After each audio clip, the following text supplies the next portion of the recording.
Jesus, take the wheel. All right, y'all.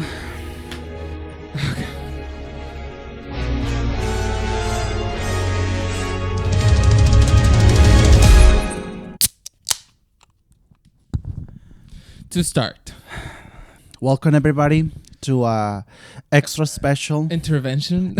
Yeah, It's not special. It's a wicked intervention. it's a really wicked intervention. Let's start by saying, go watch the movie. Go see it. Go now. Now. Right now. Okay. Okay.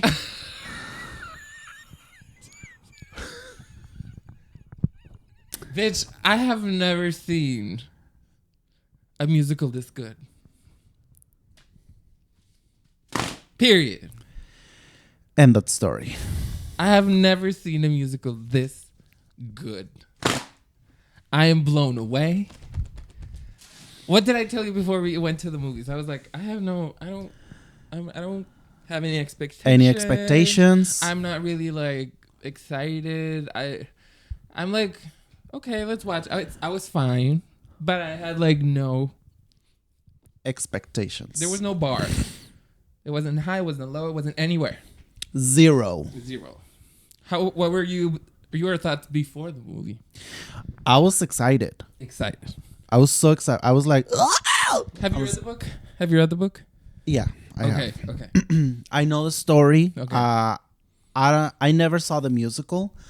I have seen clips of the Broadway show, the original with the OG cast. I have seen Mexico's portrayal of Wicked with Cecilia La Cueva and Dana. Yeah. Also incredible. They're doing the voices, the dubbing in Spanish. the dubbing in Spanish. I need to see that. We need to see it in Spanish. We need to see it in Spanish. We're gonna go again because the movie was that good. And that's on Period. Per. Because I'm so blown away. I have never. It's the best musical I've ever seen. I think since Chicago. Chicago was what, 2004? 2002, 3. It took more than 20 years to get a movie this good. A musical A musical. this fucking good. I'm so blown away. I'm speechless, y'all. I Of said course, I have my thoughts, but right now, after watching the movie for the first time, it's like, ugh. Let's tell them what happened. We were watching the movie, and we were like this. We were like purple in each other's Purple hands. hands, Purple hands, not just, green, just like purple, clenched all together. and just like just as one. We were Elistu. We were just like this, crying all the time. Tiny parentheses. Go watch The Substance. Go watch Period. Substance. That's what I was gonna get to, because remember that I said in an episode before that The Substance was my favorite movie of the year. This is my favorite movie of the year, and that's my favorite movie of the year. I mean, I love The Substance and I love horror, and that's a lot coming from me to say that this is the best movie of the year. It was beyond everything. Beyond. Everything. The production, the storytelling, the cinematography, the production design, the singing, the performances, the acting, the directing, the character, the ambience, the music. It was so good. Okay, you need to understand this. There's going to be the type of people who are going to be like hardcore fans of the source material, the book, the musical. They're going to be like, oh, like so overwhelmed. But if you don't know nothing about The Wizard of Oz, about Wicked, about anything, still go watch it. Because you need to understand that the Broadway musical, the whole story, the 2 parts, the length is like 2 hours and 30 minutes. The whole musical. The whole musical. This bitch was like what? How long? This movie, Was like part 1, is 2 hours and 40 minutes. Shut up. Yeah. It was almost 3 hours. Almost And 3 hours. It was all amazing. Because Everything. at one point I was thinking, sorry, I'm drinking a beer, no alcohol because I'm taking pills. I'm being responsible, but I'm not drinking because I'm sick. Yeah, we gotta take care of ourselves. Take care of yourself, please. I was at one point I was like, this movie is long, but at the exact moment when I thought this movie is too long, not too long. I never felt like it was too long, but I was like, this movie's like, it's not gonna be like 2 hours. I had no idea how long it was, and I told you I don't want to watch anything. And they showed the trailer even before watching the movie, and I was like, nope. Don't care nada. to see. No, I don't want to know. I don't want to see a frame. I don't want to know anything. And I was correct. It was a good decision for me. But when it was starting to get too long, the story got better. The tension, the building, all the reveals, and then the musical. That and final song. Okay, the plot twist kept getting better. The drama, the comedy. It kept you hooked. It kept you like. So almost 3 hours. 2 hours and 40 minutes, y'all. It's watching the whole musical on Broadway. Because the musical is like 2 hours and 30 minutes. Part 1, y'all. Next year. Part 1. Next year, go see it. Because you're going to see it.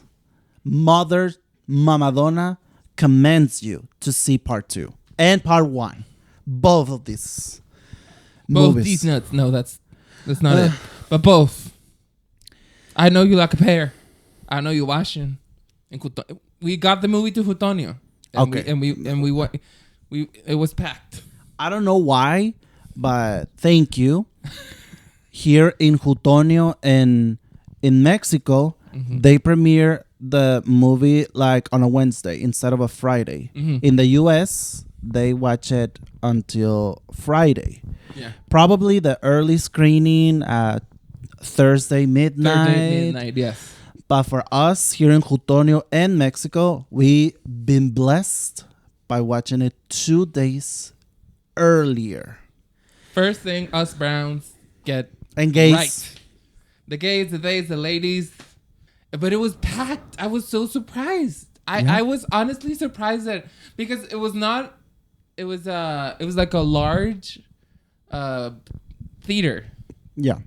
Like the individual sala was a big one. Really big and one. It was full. It was packed. It's because we went to the movie and I was surprised that it was so packed. I knew that our Ariana Grande fans were like go, but at the same time I was like, I don't think many people are gonna, I don't know, because it's a musical. Because musicals are getting weird, and also not to compare, but Joker got such a bad press and comments from specifically men that like the first one were critiquing that it doesn't need to be a musical, blah, blah, blah.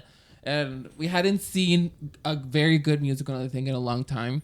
So I was not expecting people to show up. And they did. And they gagged. And they clapped at the end. Oh, yes, they did. We clapped at the end. We clapped. We were like... And that is something that it doesn't happen in a very long time. It's not usual. It's not usual. Because we're talking about, it's a movie. It's not the whole musical on Broadway. Obviously, after every single song, the people are, they, thems, gays and the girls, are screaming and singing because they love it so much. And that's a fact. A lot of people were throwing shade and hate towards the movie because they're like, oh my God, it's wicked. It's from Broadway. It's not going to be huge outside of the US. Shut the fuck up.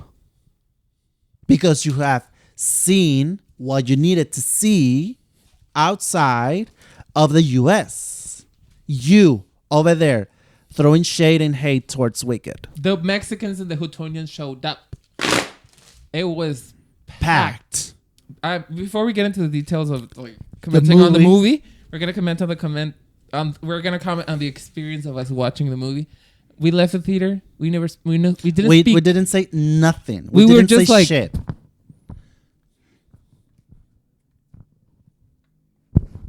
And we literally said by signs, like I said telepathically, like, I see you at the house. And that was it. But telepathically, no word was said. We were speechless. We were like, I couldn't say a word. We were just like that. For sure. And we were like, we're going to record.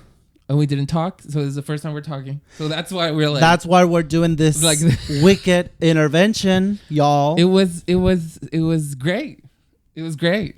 It was so. I heard the musical, but I heard it out of context. Okay. Like I didn't see it and I didn't know the full story. Like I listened to the songs like once, I think, in my life. And I was like, I couldn't fully like get the pieces together to know the story. Never read the book.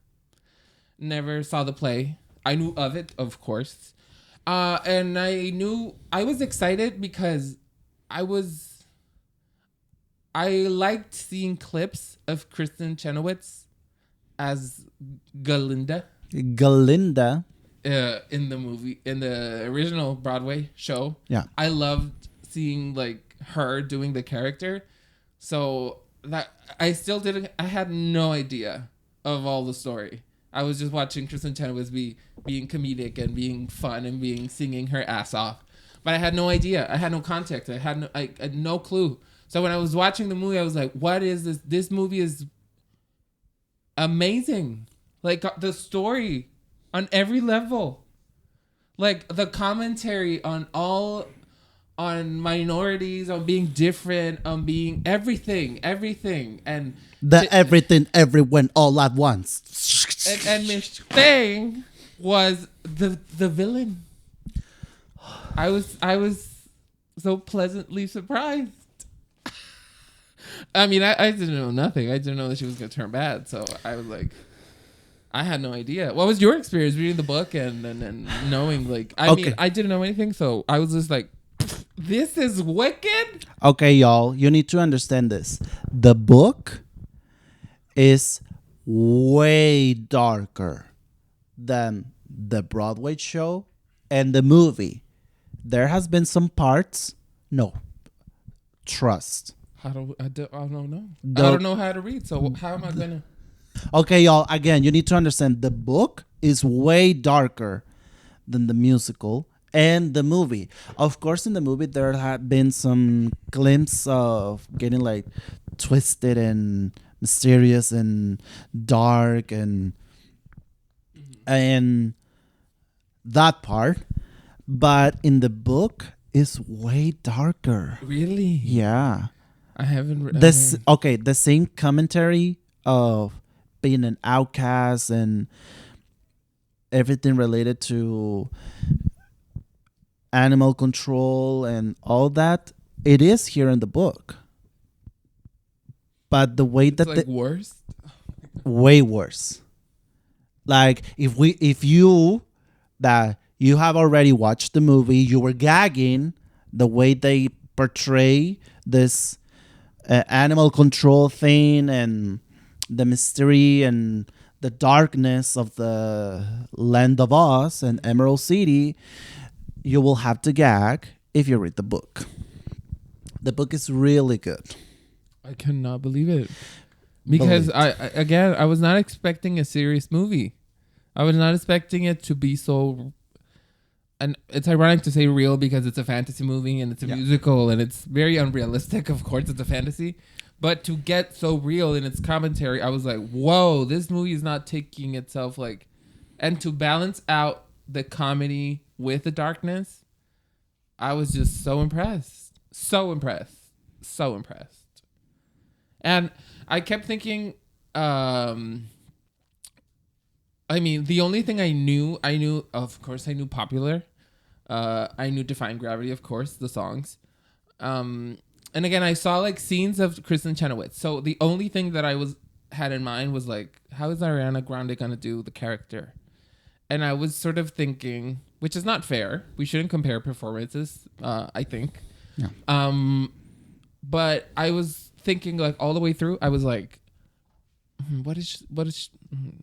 Like, You sell me the character. Like, you I were want- skeptical. Yes, I was very skeptical of Ariana Grande's. Not because of Ariana, just in general, just like because I knew that Kristen Chenoweth did it so well. I was like, how is she gonna? And Ceci de la Cueva here in, over there in Mexico, because we're in Jutonio. Yeah, I was just shocked. And I liked it. I really liked Ariana's performance. I think that because I never saw the musical, I didn't get the chance to see the musical. While I was watching it, I was thinking, I'm a film nerd, so I'm gonna get nerdy. I was watching it and I was like, this story lends itself to be a visual, like a film so well, because the shots and how the story is told through film, it was amazing. So I was like, how was this on stage? And be it so magical, because I felt like it worked so well as a movie. How was like, how did this work on stage? I need to see the play. I mean, not to compare it, but I felt like it really, really worked like a movie. And I saw, I think, going back to Ariana to finish that point, like the middle when they danced together at the club, that was the moment I knew that Ariana's performance was like done. Like, I saw in her eyes everything. I saw every thought in her head while watching Elphaba, and her just standing, saying nothing, and just going to her. I was just like, this is beyond. And I think that the character that she did on the film was great. Like, it's a little bit different from a bigger, more comedic take on Glinda on the stage, but it was the version we needed for the movie. I think it was magical. Not me crying again, Bitch, it was. girl. Oh my god. We were crying all the we were crying all the way around the movie. You cried more than me, but I still cried a lot. I cried like 5 times. I cried like 6. I was crying the whole movie, y'all. Yes, for real. I'm a very sentimental person, even though I don't look like one, but I'm a very sentimental person, y'all. Yeah, the way that on that scene, Eva just doing her own thing and listening to everybody like throwing shade towards y'all. She knew in that moment what she did was wrong, and she was like, I gotta fix this. And she did it. And she stood up with her and said, you're not gonna make a fool out of her. It was so moving. Oh my god. I want to cry again. It was so good. So good. Ariana did an amazing job. But I want to shout out that Cynthia Erivo blew me away. Bitch. I knew that bitch could sing. I knew that bitch could act. And I was just like, that was the part that I was excited for. But because I didn't know the story, I didn't know that it was going to be like that good. But I was excited for her. And I was like, just when she sang the Me and the Wizard, I was like, was the first time I cried. And I think I don't know if the first time you cried, but I was just like blown away by the pure talent of that woman. I was just like, the performance, singing, the scene, the everything. The everything, everywhere, all at once. It was just... Bitch, The Wizard and I is her introduction into the story. You need to understand that Ariana, before the whole Victorious and her singing career, she was on Broadway. Oh yeah, I know. On 13 the musical. And Cynthia Erivo, I believe she was on The Color Purple, the musical. Yes. She was also on this movie. I forgot the name. Not me cried again, y'all. It's that good. It's that good. I swear. Harriet Tubman. Yes, the movie about Harriet Tubman. Yes. So Harriet is the movie, Cynthia plays the titular role, and she sings the song "Stand Up," right? And she was nominated for an Oscar for that role. And the song is amazing. She sang at the Oscars, and I was just blown away. She's great. She's amazing.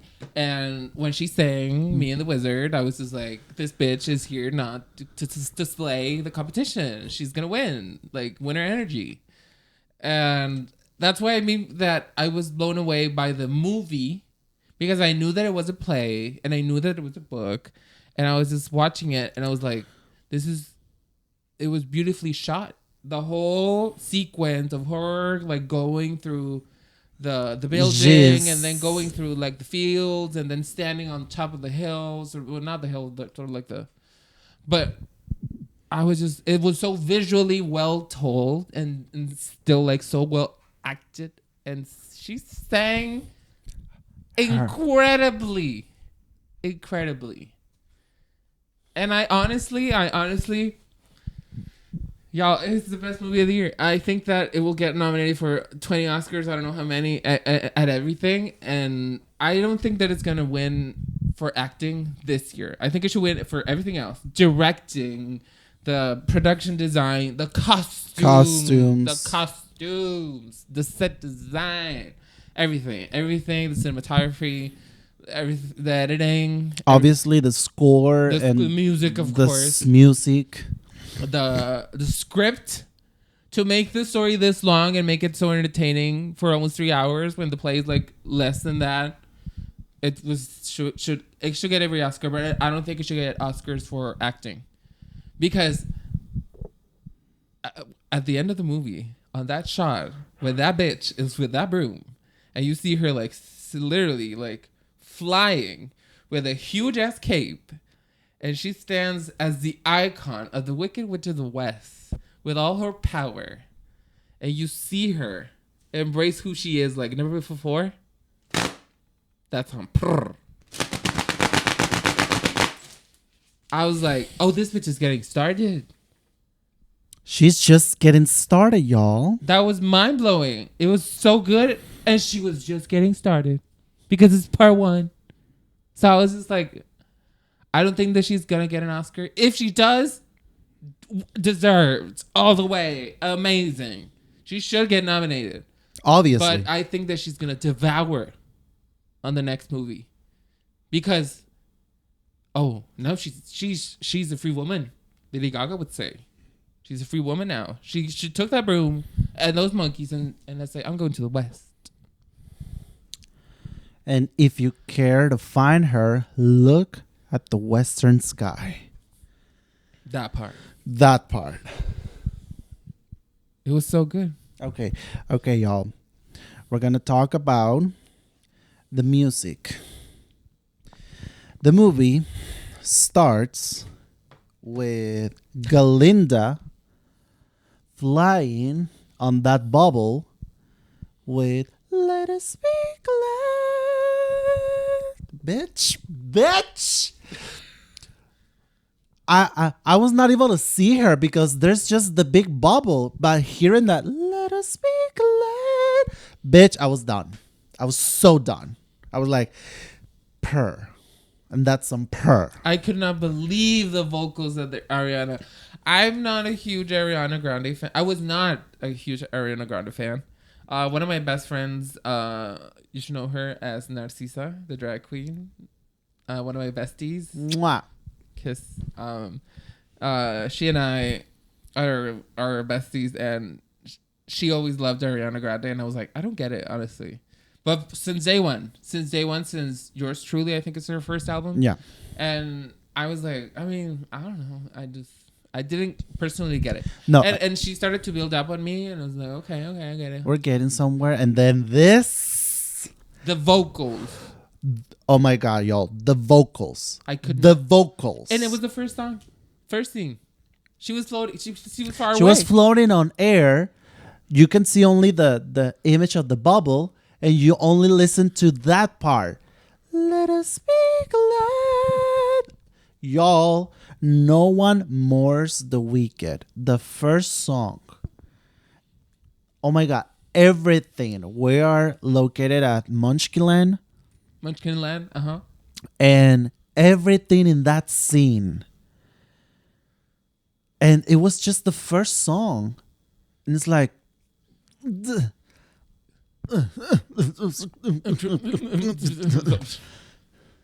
It was mind blowing. It was mind blowing, and I think that it set the scene. I was like, sorry, I knew that it was like a prequel to The Wizard of Oz, of course. oh my God, we need to talk about that. When the whole movie starts, you can see a little glimpse of the gang, Dorothy, the Iron Man, the Scarecrow, and the Cowardly Lion. Yes, You can see a little glimpse of them because I was so moved. because the movie starts like that. It says the Wicked Witch of the West is dead. And then they ask her, "Is it true that you were her friend? Thank you. Is it true that you were her friend?" And I did know her. Our paths did cross at school, and then we move on to how the whole story of Wicked begins. Which, by the way, if you haven't watched the original Wizard of Oz movie with Judy Garland, go watch it now. Now, Go watch it before going to the movies to go see Wicked, because you're gonna feel so special when you see it. Like, oh my God, what is? I love that movie, and I think that if you don't know the story, if you're a film nerd like myself, you know that is one of the most acclaimed and more not necessarily acclaimed, one of the most important movies of all time. And it was just this mind-blowing thing of going from black and white, the sepia tone, to color, going to those magical worlds. And Judy Garland, amazing. So beautiful, so groundbreaking for the time. And to see it like sort of like nudge at the movie, it was beautiful. And I was like, what is this movie going to be? Because I thought, again, I had no idea about the book, no idea about the movie. So when I was like watching it, I was like, but isn't Elphaba good? Like the scenes that I saw of the play, they were like friends, sort of like popular. It's like, I'm going to make you popular. They were like nice. They were like playing. And I know that Elphaba felt insecure, but I had no context. So I was like, they're speaking about, oh, she's dead. It's fine. It's still recording. She's dead. They're celebrating that she's dead. And isn't she like a good person in this movie? And I was like, what is this movie going to be? And then they make her an actual like human person. You start to see how twisted her life was, how people treated her. And then we're like, oh my God. She had every right to be as wicked as she was. yeah, she had. And she saw through the lies and the buffoonery of everyone around her, mistreating the animals and living under the lies of the wizard and being manipulated. And look, But speaking of the wizard, we're gonna get to that part. Then we have that little homage to Giz University with, I feel like, is their school anthem. Because the lyrics says like, oh, gray walls and books and all that. It's a little glimpse of being immersed in this school that these girls meet.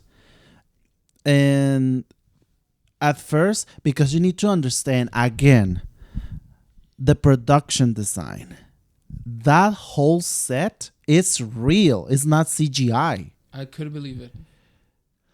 It felt so real. It looked real. It was real. And it was mind-blowing. I mean, can you imagine a university like that? Girl. It was La Salle found dead. Ulsa, deceased, cremated. Yeah. Okay, moving on. We already Going to the discussed song. it. The Wizard and I, Cynthia Erivo. You're not watching or listening to this, but you are that bitch. Because you did what? That. Now that, it's exactly what did. End of story. She did what? She did what needed to To be be done. done. And that's on per. And that's on per. I could not. It was just so mind blowing. Then what comes next? The musically. fight between these two girls. What is this feeling? The voice of those two girls singing together was so magical. The Like first time. Ariana and Cynthia, I I bow to you. It Okay, was okay, so y'all. You need to harmonious. understand, like, this background of Glinda Elphaba since the Broadway show. I know a little bit of my Broadway history, dare I say. There's something about these two characters that the actresses that portray Galinda and Elphaba on the Broadway show, they share such a really good chemistry, It's really important. vocally, emotionally, and acting wise Yes, speaking. acting wise, it was. And for us to getting started with what is this feeling with Ariana Grande and Cynthia Erivo sharing that chemistry vocally and acting wise, it's everything. It was amazing, and it was so. You felt the chemistry, Yeah. and at that point they didn't like each other. At that point they were like fighting. That's the whole Loading. point of the load. That's the whole point of the song. So they were like, "I don't like you," and you felt like there was something there. Like they were like a good pair A good all pair. the time, all the time. Yeah, and oh my god, it's now I can understand because everybody like keeps throwing shade towards them because in every single interview you see them crying. It's like it's because you just don't get it like they do. It's the same thing that happened with Kristen Chenoweth and Idina Menzel. Oh, Icons. icons, We're gonna both talk of them. about them in a minute. We're gonna talk about them, they, them, the girls, The but OGs. the OGs. But again, it's something that you just don't get it. You just see it. That chemistry, that friendship, that sisterhood of good and bad, pink and green. But it was there. But it was Yes. there. It was It was there. magical. Okay. Then we move on to something bad. That's where you start to get that glimpse of something bad is happening in the land of Oz with the animal control thing that is happening with this teacher of them. Which again, I was really taken by surprise by that in general because you're talking to a person who didn't know anything about the musical or the book or anything, me, and you're talking with someone who knew the story, read the book, and knew all the backstory, and so I was shocked. I thought it was a really good story, like and you start to see that it's both a fun musical and so entertaining and so like classic musicals of all like the dancing, the jolly, the blah blah blah. But And, this one is and it also this song, Something Bad, is different because it's not whimsical and happy and joyful. It tries to tell you that actually something bad is going on with all the animals in the land of Oz and Elphaba. you start to see behind the curtain, You start to see behind the the emerald. the facade of it all. They're trying to warn you. And Elphaba identifies with this teacher of her, Dr. Dillerman. Yes, I believe it's Dr. Dillerman. Which, by the way, portrayed by Peter Dinklage. great performance. Great performance. The wig on him, great. He looked just Just it was- as it Game was- of Thrones. It was Just just like like it was just like such a complete transformation. That wig did all the work for him, and his singing and his acting and his voice was great. Yeah, it was. Peter Dinklage, Let's kudos move. to you. Really kudos to you. Let's move on with Dancing Through Life. This one felt longer because there were like a glimpse of all the characters of She's University, but we'll start with Figaro. That man, I mean, Jonathan Bailey. I'm so excited for part 2 because I don't know where it's gonna get, like story wise. Oh, But I was you're so, gonna gag. I'm so like, what's gonna happen? Because at the beginning he's like a douchebag. He's bad, but then you see that But I will let that man I ride mean, me. he's played by who? Jonathan Bailey, Jonathan Bailey, also known as Anthony Bridgerton from the Bridgerton show on Netflix. and he is so gorgeous, so taking, so breathtaking, and yes, I I kept thinking of the scene in Red, White, and Royal Blue of running on the horse. I was just like when that I will let that man be my horse so I can ride it. He was so God. gorgeous, but he played it incredibly well because at that song, that's when I said this is amazing. This movie should get all the Oscars because they're at the library, and that rotating library, the choreography, the cameras, the moving like bookshelves, and the singing and the choreography, and that bisexual icon of a bitch of him like flirting with everyone. I was just like, this bitch knows what he's doing. And I was gagging because I didn't thought that he could pull it out. I didn't I wish know he had him pulled it out. I wish he had pulled it my off. man. Pulled it off. My man. Yeah. No, I'm talking about Yeah. I didn't know that he was a singer because the way he sang with Ariana on a little glimpse of the song, bitch, I was gagging. Yeah, I'm it was he amazing. did what? That. It was beyond. It was really good. It was really good. And then what comes next? Okay, we are talk about a little bit on early in this intervention, but dancing through life, you start to see a glimpse of everybody, including Figaro, Galinda. You start to see Bog and Nessa, and then you see Elphaba dancing alone, and then Ariana Galinda comes in to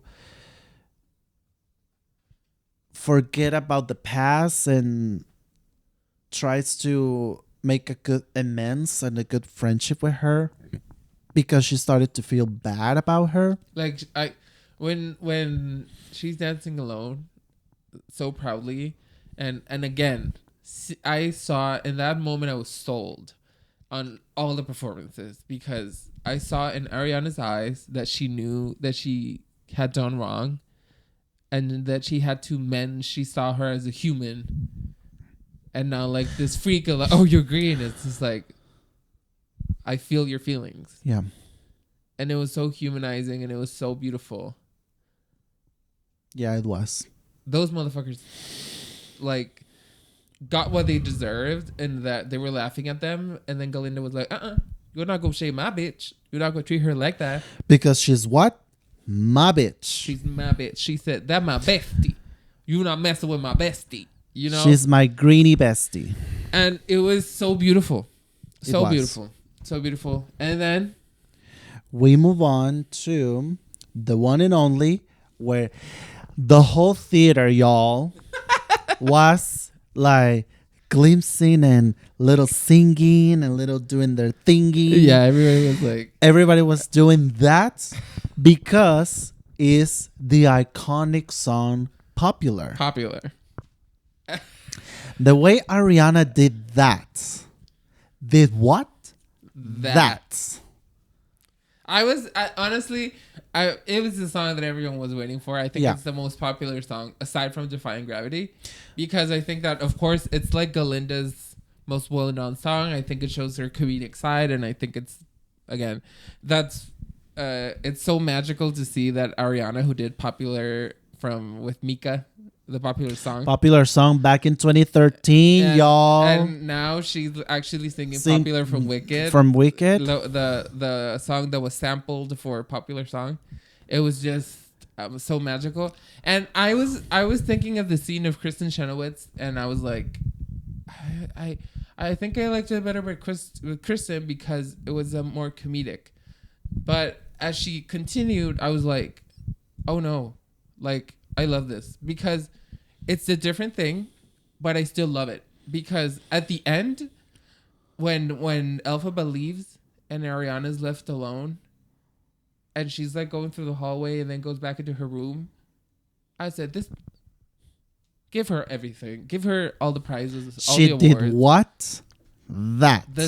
She made it her own interpretation, and it was so amazing. It was exactly what the movie needed. She danced amazingly. I never seen Ariana move that well. And the voice, that girl can flex. yes, like all through the movie, I was like, she's a theater girl. I mean, all the way. She's not even starting, and the way she's follow my lead, like that flex, girl. You go, girl. I cannot. It's just, it was so good. Popular. Popular. And they didn't disappoint me. I think that because I was expecting that to be like the pivotal scene. I knew that Defying Gravity was like gonna be heavy. I'm not gonna get ahead of myself, but Popular was like, if you sell me on Popular, we good. And they did. So. And she did what? That. Now that is what she did. End of story. Then we move on to very like emotional moment, and Cynthia Erivo did what? That is I'm Not That Girl. When she's like flirting with Figaro, I mean, I will also flirt with that man. That motherfucker knows how to flirt. Oh my god. It's so gorgeous. Which, by the way, again, I cried. The first time I cried that I remember precisely that I cried was Me and the Wizard. And then The Wizard and I. Wizard and I. Sorry, I don't know. I'm new to this. So The Wizard and I. The Wizard and I. We apologize for the fans of Wicked the musical, of this bitch saying Me and the Wizard. We do apologize. She's new. Please. I don't know how to read, so it had subtitles, and I was like, "What? What is this for?" But I don't know. Child. Anyway, so I was like, I cried during that song because I was so sold on the emotion, and then I don't remember if I cried like before or after that. You were crying scene, on Dancing Through Life when Ariana and Cynthia did what? That. Yes. I was just blown away, and I cried again on Popular because at the end when Ariana makes it her own, I cried again because I was like, this is so magical and so beautiful, and this is such a performance that's gonna mark her career so well. I'm gonna get emotional. It was so good. But then I think that I cried the most out of this. What is the name of the song?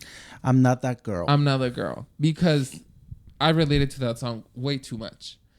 I was like, I'm not that girl. Like, she knew that. I don't want to get emotional, but it's too personal for me. I was just like, who has not had that feeling of feeling like an imposter? That imposter syndrome of falling in love with someone and that feeling doesn't love you back. He's not for me. You're making all these excuses of not feeling enough for him and all of this, and it's all a lie because the connection was there. And I felt I that's when I cried uncontrollably. And that's when I knew that this movie, like, it was so many levels. Like, oh, this movie is good. Oh, this movie's amazing. Oh, the singing is, oh my god. Oh, the choreography. Oh my god. This part. The movie to be this human and relatable. We've all felt that. And I felt that so much. I that's when I cried uncontrollably. I was literally shaking. I couldn't see anything. My glasses were like foggy, and it was just, it was too real. It was too real because we've all gone through that, and not feeling good enough for the people that we like or love or are attracted to. And she was just like, I'm not the one for him, and I was just like, stop. I mean, that phrase, he could be that boy, I'm not that girl. Who cannot relate to that? It was so, I mean, I had. We were crying. We were Ellie Sue at that moment. We were Ellie Sue all together. We were just like clenched. Like, so good. And then One Short Day. in the Emerald City. The first time that she goes to the Emerald City on a fucking train, y'all, you need to understand that train is real. The design on That train, y'all, is real. it was it was mind blowing, and the introduction to all Emerald City. Everything that you see on screen, y'all, is real. Obviously, the sky high, the scrapers, they're not that high, but that glimpse that you see on the screen, it is real. No, and all the outfits, like the way that people were dressed, the costume design, it was amazing. Like I remember seeing there was a specific shot when I was like, oh, they didn't do that. They shouldn't be allowed. They should be illegal. It's too good to be real. Because there was I was like this at the movie. Then it went like this because I don't know what there were some skirts that were like curled. Yeah. I don't know if you remember. Yeah. Sort of like this. And I was like, oh no, you didn't. Oh no, you didn't. And they did. And for a character and for a shot that it's like this part of the movie, and it was so elevated. And I was just like, shut up. Yeah, they did. They did what? That. You unbelievable. And speaking of One Short Day, girl.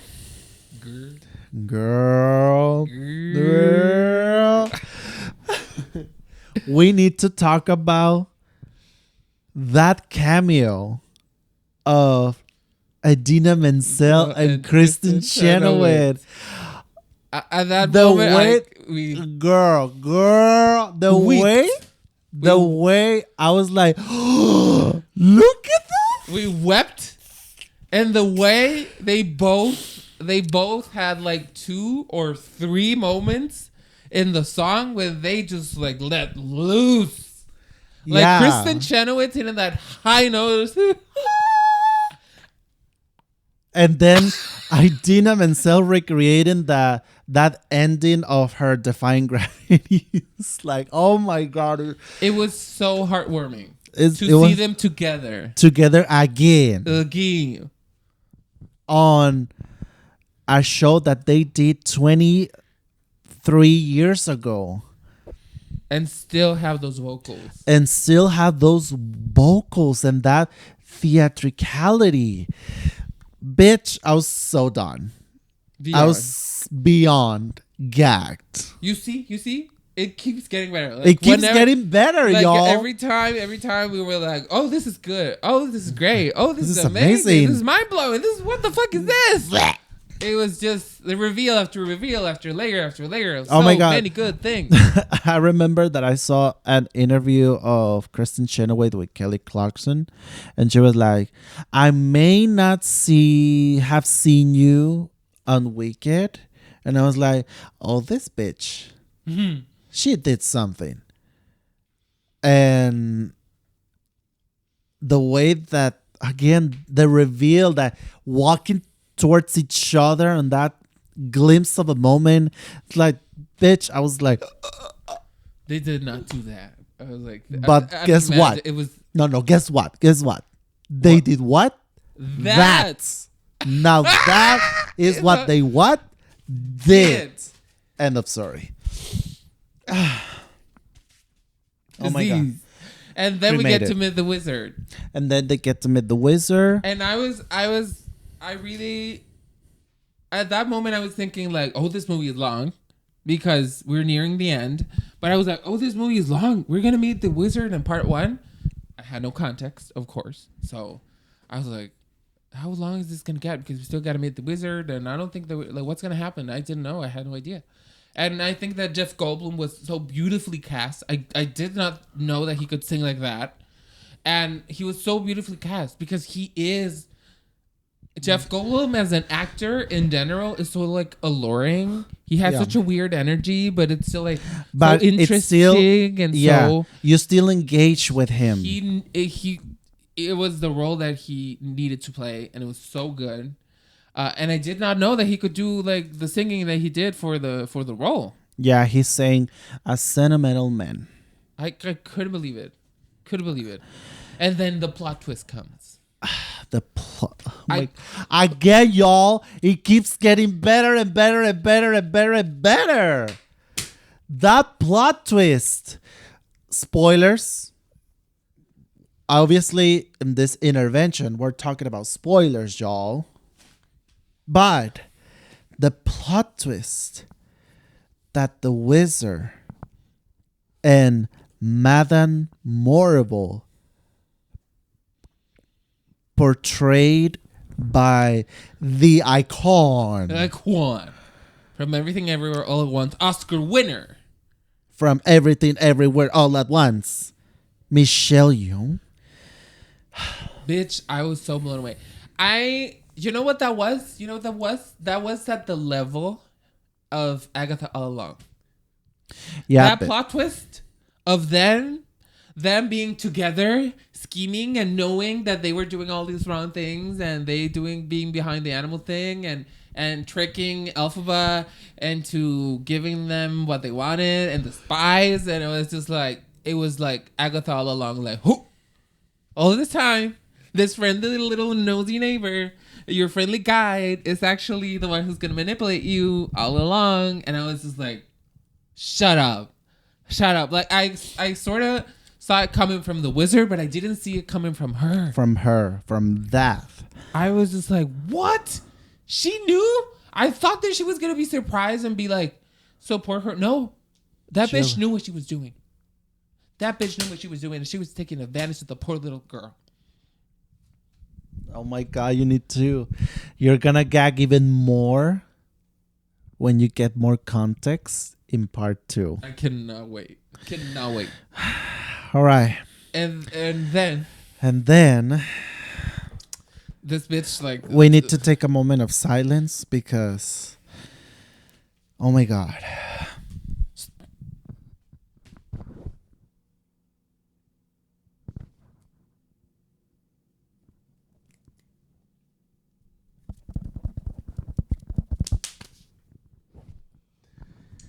Bitch.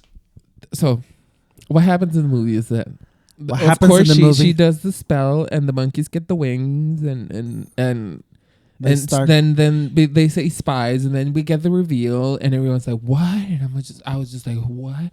They are evil. They're what? The wizard I expected, but her." I was, and of course, Elphaba was like, "I gotta run."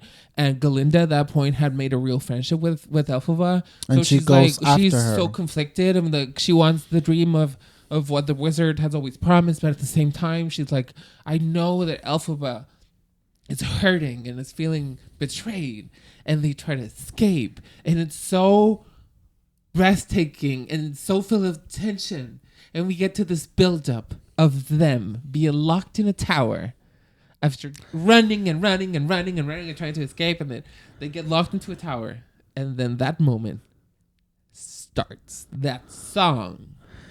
I hope you're happy. I hope you're happy now. I hope you're happy right now. And the fact that they meant it was so mind-blowing to me. Yeah, it was. They meant it. Like, on so many layers, they meant it. Like, I hope you're happy. I legitimately hope you're happy, and sarcastically think and hope that you're happy. You know? Yeah. And again, the harmonizing of those two beautiful talented women. Those bitches tore it up. There we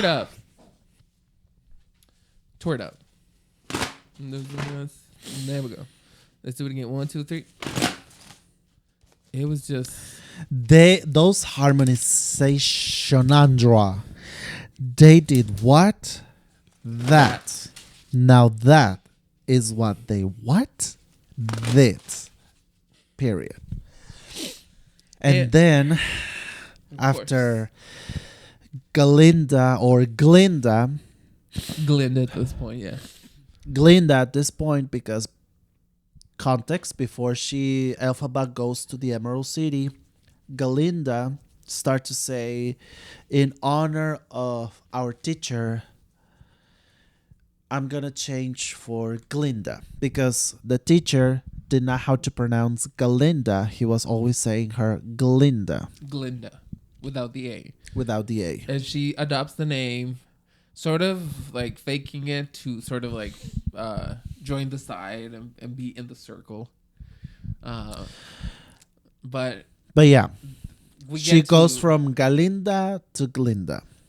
and then She starts to say, just say you're sorry and we move on. And then Elphaba, I don't want it. I can't want it anymore. And that bitch starts to sing fucking motherfucker defying gravity.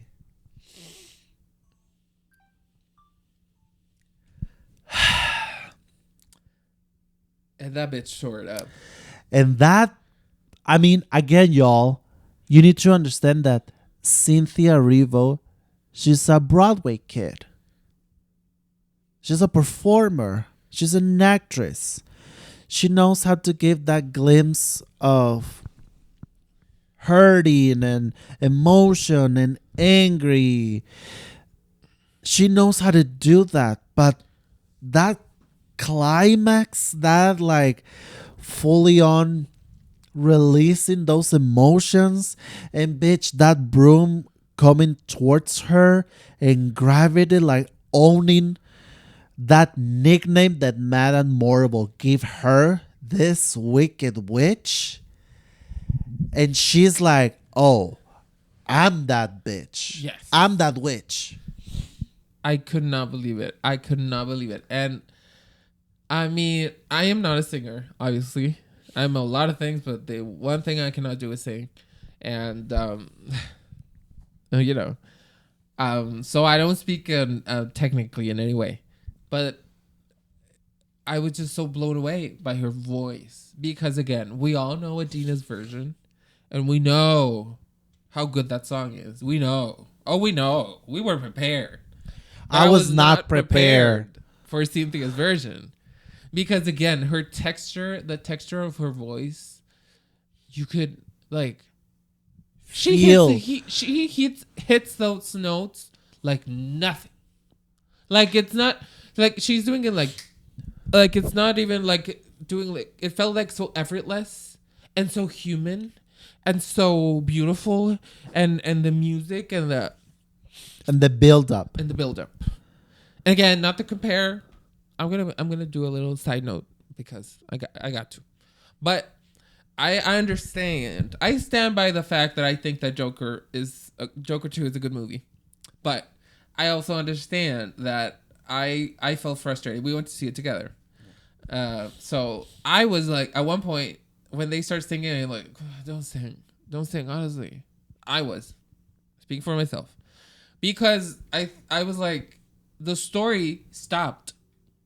For a musical number that didn't like move the plot forward, I think most of the time, like 2 or 3 moments were like granted because they give you like context of what's going on through Arthur's mind. But I that's why I get the comment that the movie doesn't work that well. But that's not on Lady Gaga because I think that Lady Gaga did an amazing acting job. I think that she blew it. I was sold. But what is so different and what I want to highlight is that the reason why I think Joker is a good movie, I think it's a good movie. I think it proves a point so well. Like even if you complain about the movie, you're proving the point of the movie because that's the movie is about the death of the Joker. So if you don't like it, it's like proving the point. But what I want to get to is that while it's a good movie, I don't think it's a good musical. This is a good musical because every time they sang well, and the movie and the story went up every time they sang.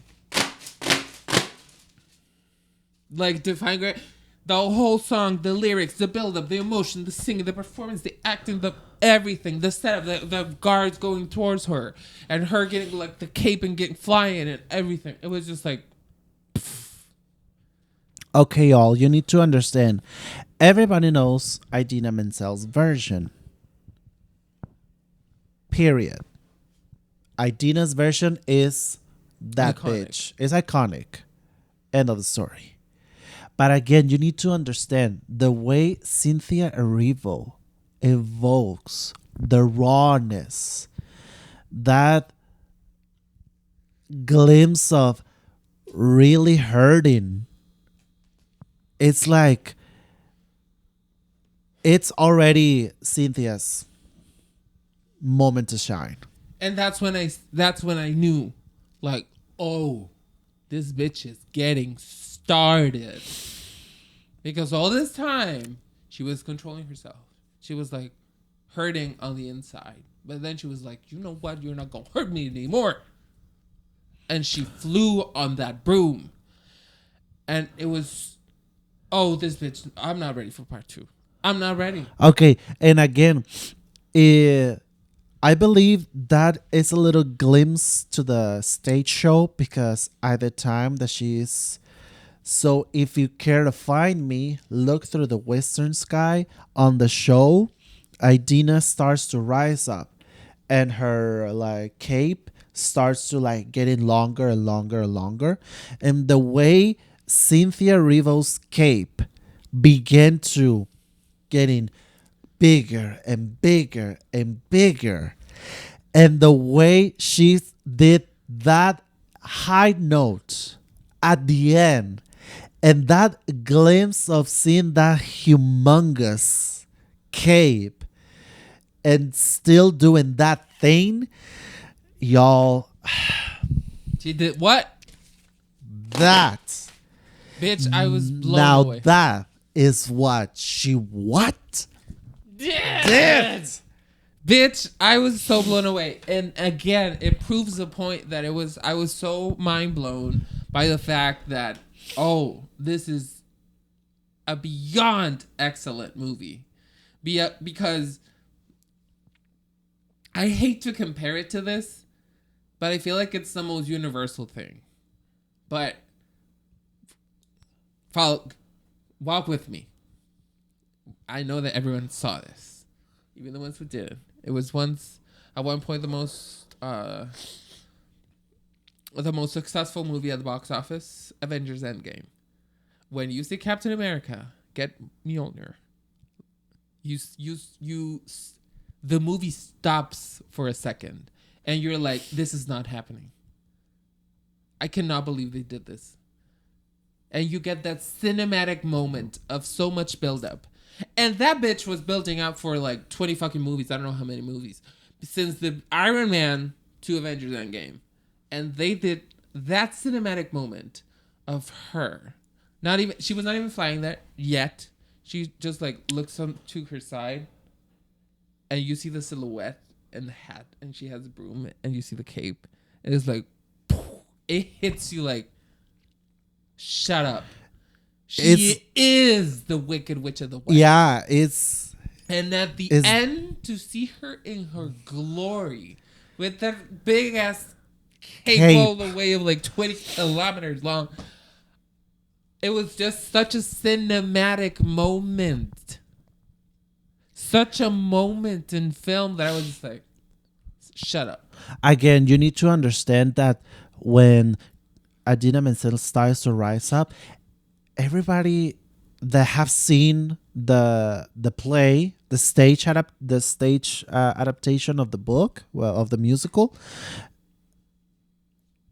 every single time that you see Elphaba rising up and seeing that cape getting longer and longer and longer, and still she's hitting those notes. Even Dana on the Mexican version of it. The people who do know that happens are still gagging, and the people who go with zero knowledge of anything, for you to be able to see that live on stage, you're gagging. And again, that is such an iconic moment from the show, and the way they did that on a motherfucking part one. Shut the fuck up. I couldn't believe it. I was already crying when Defying Gravity they started to sing that. I was already crying because I knew that part 1 was coming to an end. I already knew that. But the way that they did the whole build up and the drama, trying to get away and escaping, and the broom and the cave and crying and saying goodbye to one another. I hope you're happy at the end, my friend. All that. Y'all, you need to understand what the fuck. The way that Elphaba is gonna be, and already is, such an iconic, like the Wicked Witch of the West is such an iconic witch in pop culture. We thought in Agatha all along, how they hinted to her being like the first like iconic witch. Agatha making the joke like she was inspired by me, you know? She was inspired by me. It's like, but you know that she's like the first like iconic witch in the history of film, like. And again, seeing her from The Wizard of Oz being the iconic villain, and seeing her, Cynthia's version, and establishing it as such an iconic, like, film history is being made right now. This is going to the history books. It was so good. All the layers. And again, through all of it, you see Glinda so conflicted and so like supporting somehow Elphaba, but at the same time being like hurt, and it was the acting, the performance, the story, the levels, the layers, and that bitch goes, and then it pops up to be continue. And I was like, oh no. And then long story short, everybody applauds at the end. We are speechless. We went to the bathroom because we went to the bathroom. I was not okay after that pop into my face. To be continued. I was already crying. And I cry even more when that hit note appeared on my ears and that long cape appeared on my face. I was already done. I was like destroyed emotionally. Yes. And then that happened. And it was just to be continued. It was so beyond. So beyond. And I think it's the best film of the year. It is. We talked at every point. I think that it is the best movie of the year. My top 4 now, because I think that if you saw Jutonio and you saw me mention, I think I mentioned it on the Halloween episode, that I think that Long Legs was number 3, National Anthem was number 2, and The Substance was number 1. So just move everything went down and put Wicked Part 1 at the number 1 spot, ironically, because it was so good on so many layers. And again, I was to see the musical not the musical Wicked, just the musical as a genre of film, as a brought to the screen on that level of acting, production design, directing, cinematography, story, costume, everything was a 10 out of 10.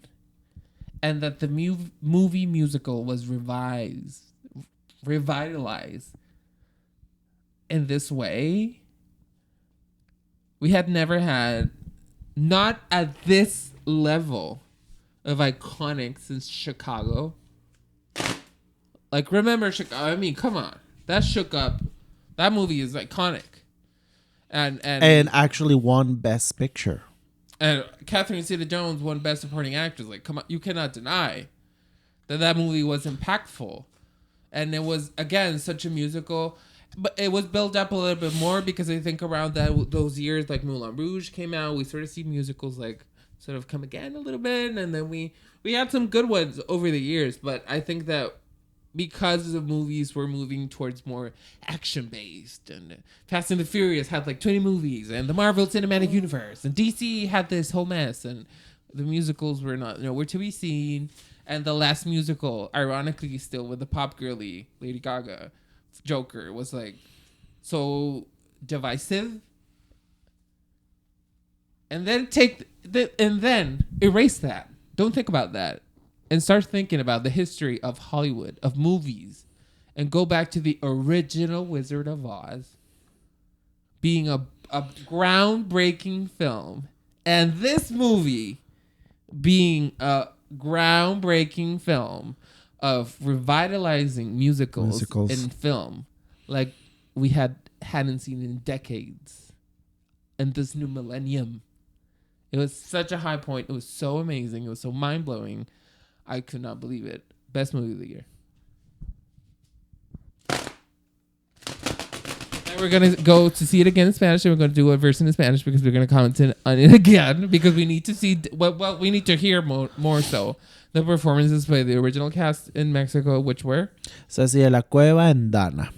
Back in the day it was Dana Paola, but now it's only Dana. We know the story. We're going to talk about that. We speak about it because we're going to do it again. Because we're going to speak on the performances of these women in Spanish because it was like, we know. If you heard the musical in Spanish, you know that. Yeah. It's there. So to see it in the movie, to see them, to hear it, it's going to be like, pff, I need it. I need it. Any last comments? Again, my last comments, best movie of the year. I'm going to recap again. Long Legs, I think that I say it because I'm a huge fan of horror, and my favorite movie of all time, personally, is Hereditary, and I like this sort of like very, like, layered and very introspective, psychological, yet still twisted, dark horror that is Long Legs, done by amazing cinematography, which was a Mexican cinematographer. Mexicans doing the good work. Long Legs, 4th best movie of the year. Great recommendation. Then we go a step up and we see this movie, National Anthem. If you're queer, you haven't watched the movie, you need to see it. It's a movie about a queer person in southern the U.S. Like, I think it's in Texas, if I'm not mistaken, but it's basically a modern day queer person in South USA. And it's so beautifully done. It's such a like a moody movie, slow burning and blah, blah, blah. But it's so human, so beautiful, so curated. The cinematography, the humanity, the music, the color, the editing of the movie. Beautiful. Number 2, The Substance. We already talked about The Substance. Again, the performances. Cynthia Erivo and Demi Moore. I'm going to be so conflicted at the Oscars because Demi Moore tore it up. And I think that The Substance, again, is so at its scale, such a big and humongous, beautiful comment. I know that it's ironic to say beautiful because the movie is so gross at the end, but I don't care. It's such a in-your-face comment about a lot of things, about ageism, about the industry, about women and women in general. Yeah, just womanhood and in the modern day. And you were correct. Demi Moore's in her 60s. I couldn't believe it. I couldn't believe it. I thought like she has to be like 50. Not 51, 52. No, 50. She looks too young. It's unreal. She's 60 and she looks amazing. And for her to live that commentary of she's 60, looks that amazing and still not good enough. Shut up. And beautifully shot, edited, music, the sound design of that movie, great. And yet still, one movie stands above all those 3 movies that I just mentioned because it takes everything from a 10 to an 11 on every single aspect that you can think of. It took it up to 11. And it's just getting started. Shut up. Best movie of the year. Yeah. Got nothing else to say. What do you got to say? As somebody, again, who has... It's still recording. As somebody who has read the book, and as somebody who never got the chance to see the stage production, the musical, but had an idea of how the story was going through, for me to be able to finally get that glimpse and be able to come to life in that way, there are no actual words that I could say to describe how incredible it was. Again, everything: production design, cinematography, directing, editing, score, costume design, sound mixing, the glimpse of comedy and drama and darkness that is actually from the stage production and the book, and acting. It is everything. So if you have no fucking idea what Wicked is, go see it. Like, now. Go see the movie, like, right now. Again, I had an idea of what it was, but I have no idea that it was going to break me the way that this movie did. So, in small words, Wicked Part 1 did what? That. Now that is what it did. End of story. I cannot believe it. It was good on so many levels, on a human level, on a cinematic level, on a musical level. Again, best movie of the year. Best. Thank you for tuning in onto this very special whatever it is. We don't know when it's releasing because it was so legit that we went out of the movie like speechless, couldn't talk. And when we arrived at home, I was like, "Are we recording? Oh, bitch, we are recording." Oh, we need to talk about this in front of the camera. So thank you for tuning in. I don't know when this is coming out, but this is the genuine reaction at the precise moment that we left the theater, straight into coming to the camera about what? Wicked. I cannot believe it, y'all. And again, as someone who has not read the book and not seen the musical, I am a fan of musicals in general. So maybe if you're not a fan of musicals, I don't know what your experience is going to be. But I still recommend it because, again, it feels like the story moves every time you sing a song. It doesn't feel like boring in any way because the choreography, the cinematography, the story, everything is moving and everything is great. So as someone who is not keen to the material and knows all the story, just as a fan of movies in general, I was just like, this is cinema at its best. And as a fan and as someone who has read the book and knows the story, to be brought to that level of excitement and to tears. And tears all the time, y'all. Again, this was the English version. We don't know when this intervention is coming out. We're going to see it again in Spanish because I need to talk about my girls, Ceci de la Cueva and Dana, because I have read nothing but the best. So I know that when they did the Mexican version here in Mexico, they created a fandom, and that fandom showed up at the Wicked premiere in Mexico City. So I cannot wait to hear them. And we're going to do an intervention in Spanish, of course. Yes. So thank you guys so much for tuning in at this intervention. Thank you so much for watching. Click like, comment, subscribe. If you have seen the movie, let us know what you think. If you haven't seen the movie, go watch it.